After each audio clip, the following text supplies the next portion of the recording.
Nagpabilin si Alan Peter Cayetano nga Senate President 3C. Sakto ba? Anyway, malipay ta kay sa katapusan nag-convene na gyud ang Senado isip impeachment court. Gisumuna na si BP Sara Batubangon within not extendable of 10 days. Mao ni atong gipaabot, no?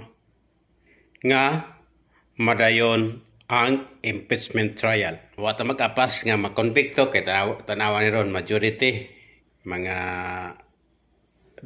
mga Duterte senators man na kanang 13. Kalagmitan anang 13 senators diha involved sa ghost projects. Chis Escudero, Jingo Estrada, Joel Villanueva, napay Bongo.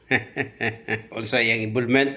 Ang iyang construction company adunay joint venture sa company sa mga diskaya. Munay involvement ni Bongo. Gawa sa flood control, dalagpon pulis Bongo sa ICC.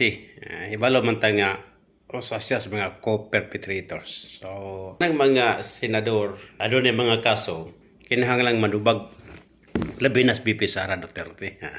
Sa ako nang gikaingon, o dili ta maapas nga makonbikto kay kanang hibalo mo ta kining impeachment is a number games. Ba ni Sara?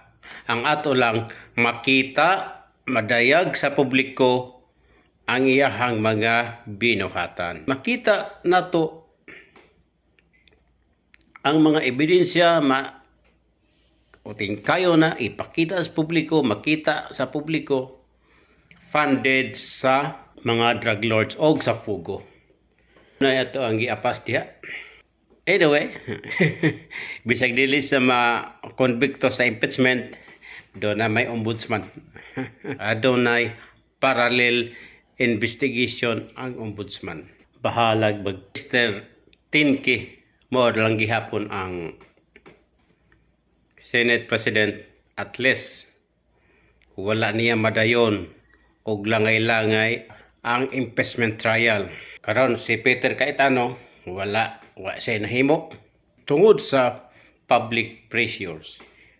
Dili mapunggan ang public pressures. Madayag sa publiko, madayag sa katawhan ang mga anomalya, ang mga sekreto sa mga Duterte